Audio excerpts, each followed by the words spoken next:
Welcome to Seasoned Wisdom, and thank you for being here today.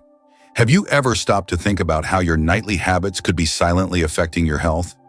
We all have those comfort routines, but some of them, like late-night snacks or how we set up our sleeping environment, could be doing more harm than good, especially as we get older. What if your favorite evening snack is actually sabotaging your sleep? Or what if that cozy, warm room you love is secretly stressing your heart while you sleep? Today, we're going to dive into some surprising bedtime habits that could be putting your heart, sleep quality, and overall well-being at serious risk. These are simple changes that can make a huge difference to your health, but most people aren't even aware of them. I'm so glad you're here with us today because I want you to feel better and wake up refreshed every morning. But before we dive in, I want to hear from you. Have you noticed any of these habits affecting you or your loved ones? Drop a comment below and share your experience. Let's keep the conversation going. If you're enjoying the video, don't forget to hit the like button. And if you haven't subscribed yet, please subscribe and turn on the bell icon so you won't miss out on more insightful tips like these. Your support helps us continue creating the content that matters most to you. So let's get started and uncover how you can improve your nighttime habits for a healthier, happier life. Part 1. The hidden danger of late-night meals. Let's dive a little deeper into why eating a heavy meal late at night becomes such a serious issue, especially after the age of 70.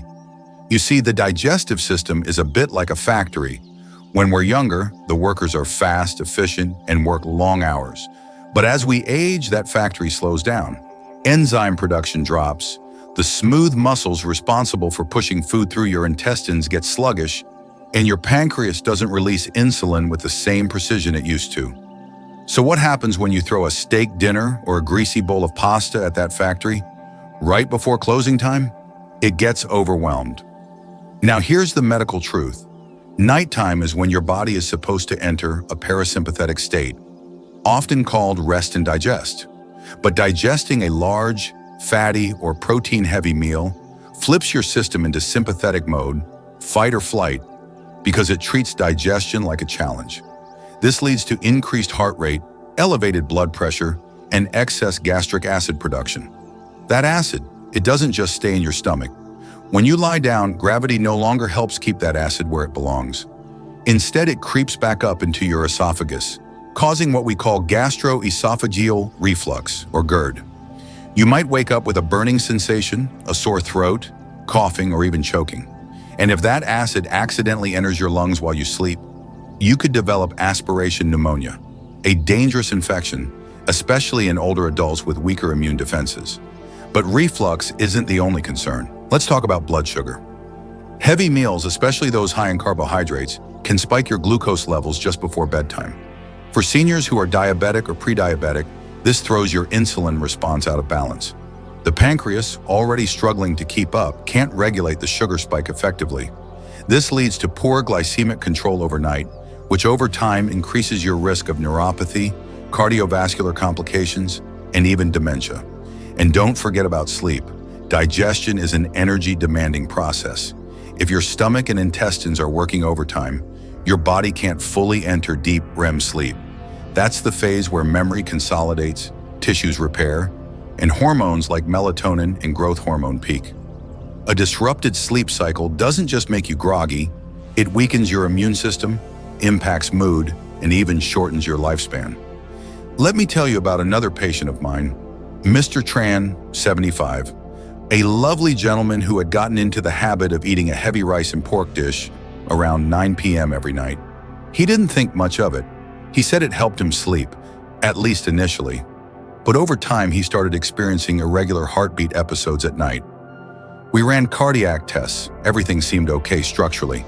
But once we adjusted his eating schedule, moving his main meal to the afternoon and suggesting a small evening snack like warm almond milk, those palpitations stopped. His energy in the morning completely transformed. So here's what I recommend. Aim to have your final major meal of the day by 6 p.m. or 7 p.m. at the latest. If you do need something to settle your stomach before bed, choose something that's low in sugar, easy to digest, and ideally has some calming properties. A small banana provides magnesium. Greek yogurt offers probiotics and protein. Chamomile tea? A natural relaxant that helps signal to your brain that it's time to wind down. Remember, after 70, your body isn't just older. It's more sensitive. Treat it with care. Your nighttime habits matter more now than ever before. Part 2. Overhydration before bed. Now let's get into something that a lot of people think is healthy, but can actually backfire if done at the wrong time. Drinking too much water in the evening. Look, staying hydrated is essential. Especially as we age, our kidneys need support. Our skin dries out faster, and our digestion slows down. But here's the thing. After sunset, more water is not always better. You see, once you hit your 70s, your body handles fluids differently. There are 3 key changes that most people aren't aware of. First, your bladder becomes more sensitive. It can't hold as much as it used to. Second, your kidneys aren't filtering urine as efficiently. That means you end up producing more urine, especially during the night. And third, the muscles and nerves that control your bladder start to weaken. So even a small amount of fluid can make you feel the urgent need to go. So let's say you drink a big glass or 2 of water around 9 p.m., thinking it'll help you stay flushed and detox overnight. What really happens? You're setting yourself up to wake up at 2 a.m. needing the bathroom. But waking up at night isn't just inconvenient, it can be dangerous. Let's talk about something called postural hypotension. This happens when you go from lying down to standing up and your blood pressure suddenly drops. That moment of dizziness, that woozy feeling when you first get out of bed, it's not just annoying, it's risky. Especially in the dark, with tired muscles and unsteady legs, a quick bathroom trip can turn into a fall. And for someone in their 70s or 80s, a fall isn't just a bruise. It could mean a fractured hip, a long hospital stay, or even a permanent loss of mobility. Let me tell you about one of my patients, Walter. He was 76 and very proactive about his health. He followed all kinds of wellness tips he found online, one of which was drinking 2 glasses of water before bed. One night around 3 a.m., he got up too quickly to use the bathroom, felt dizzy, and fell hard in the hallway. He fractured his hip and ended up in rehab for months. And here's the part most people don't think about. Every time you wake up at night, your sleep cycle gets disrupted. You're pulling yourself out of REM sleep, when your brain processes memory, repairs cells, and balances hormones. Even just switching on the bathroom light can suppress melatonin production. That's the hormone that helps you fall into deep, restorative sleep.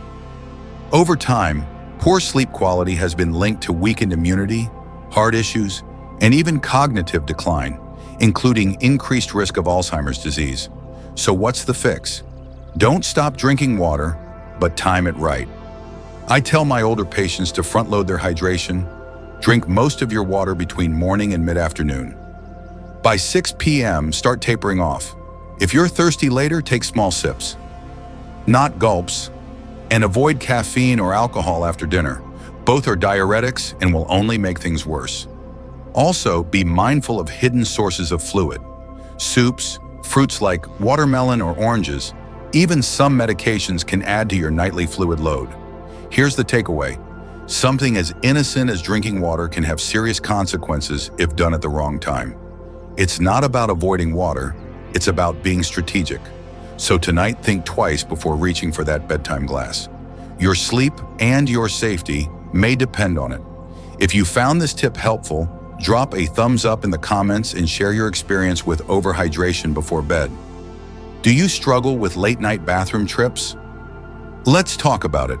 And if you haven't subscribed yet, make sure to subscribe and turn on the bell icon so you don't miss out on more valuable tips to improve your health and happiness. Now let's move on to the next essential habit to watch out for. Part 3, sleeping in a too warm room. Let's talk about something most people don't even think twice about. Room temperature at night. You might love that cozy, toasty feeling under thick blankets or with the heater turned up, but for someone over 70, that cozy room could actually be stressing out your heart while you sleep. As we age, one of the lesser-known changes in the body is a decline in thermoregulation. That's your body's ability to control its core temperature. In younger people, the body sweats more efficiently, blood vessels expand and contract properly, and heat is released in a balanced way. But after 70, that system becomes less responsive. So when you sleep in a room that's too warm, let's say 74, 75, or even 78 degrees Fahrenheit, your body struggles to cool itself down. Why does that matter? Because your core temperature is supposed to drop at night. It's a natural process tied to your circadian rhythm. That drop in temperature is what tells your brain, hey, it's time to sleep deeply and recover. Now, if the room is too warm, your body can't drop its temperature properly. As a result, your heart has to pump harder to help shed excess heat. Blood vessels dilate, the heart rate increases slightly, and blood pressure doesn't fall like it's supposed to. This puts extra strain on your cardiovascular system when it's meant to be resting. And that can lead to arrhythmias, those irregular heartbeats that feel like fluttering or pounding in your chest. If you already have hypertension or heart disease, it becomes even riskier. There's also the issue of dehydration. Most people associate dehydration with hot weather or exercise, but sleeping in a warm room can cause you to lose moisture through your skin and breath without realizing it. Even mild dehydration at night makes your blood thicker, which increases the risk of clots, heart attacks, and strokes, especially in older adults. Let me tell you about Frank, one of my longtime patients. He's 74, healthy, and pretty active, but he kept waking up tired, sweating, and sometimes even a little short of breath. His bedroom was always set at 75 degrees Fahrenheit, and he used a heavy electric blanket. When I suggested he drop the temperature to 65 degrees Fahrenheit and switch to breathable cotton sheets, he was skeptical at first. But within 2 weeks, his sleep improved drastically. His energy came back, his morning blood pressure readings were lower, and he even started dreaming again, which tells us he was hitting deeper sleep stages. The ideal sleep environment? Somewhere between 60 and 67 degrees Fahrenheit. That might sound chilly, but your body actually sleeps better in a cooler setting. And no, I'm not saying you have to freeze. You can layer with light cotton or linen blankets that breathe, rather than trap heat. Avoid heavy synthetic comforters and electric blankets. They trap heat and prevent your body from cooling down naturally. Want a bonus tip? Keep a small fan running next to the bed. It's not just about staying cool. The moving air improves circulation and can help reduce the stuffiness that worsens sleep apnea or other breathing issues. Some of my patients even crack the window slightly to let fresh air in at night, and they swear it makes them sleep deeper. Bottom line? That warm, cozy room might feel nice when you first climb into bed, but it's probably doing more harm than good. A cooler, well-ventilated sleep environment is one of the simplest yet most effective ways to protect your heart, improve your sleep quality, and wake up feeling more refreshed. Now that we've seen how room temperature affects your heart and sleep quality, let's move on to another key factor. Part 4, sleeping in the wrong position. Now let's talk about something that most people never give a second thought to: sleeping position. We all think we're comfortable in bed, so why would it matter how we sleep? But believe me, as you age, the way you sleep is far more important than you might realize. Here's the clinical truth.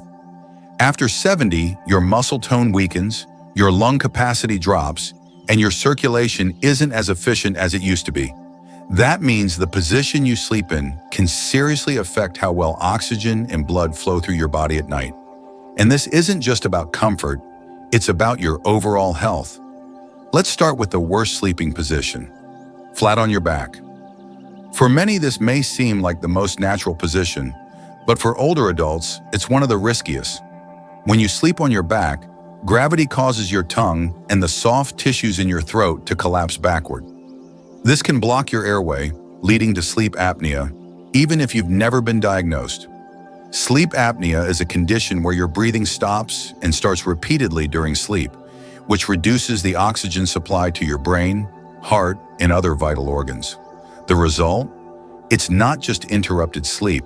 You're depriving your brain and heart of oxygen, which can lead to serious consequences. Poor sleep quality, increased risk of high blood pressure, higher chances of cardiac events like heart attacks and strokes.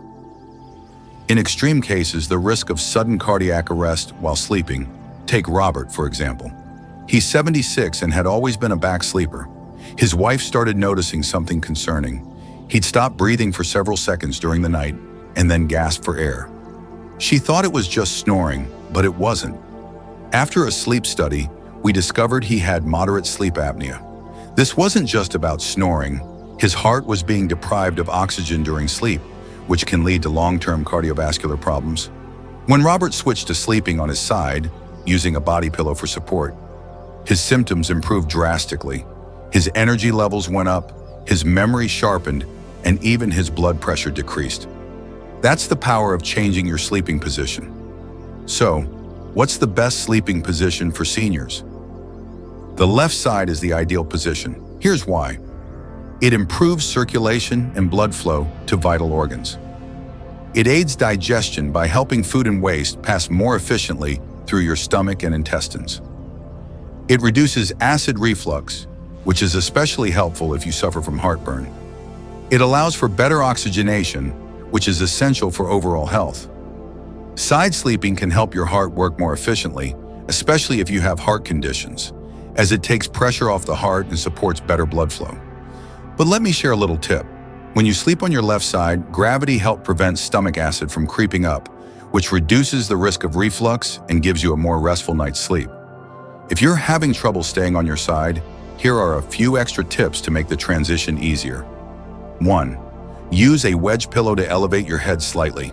This not only helps with breathing, but also improves digestion and reduces the risk of acid reflux. 2.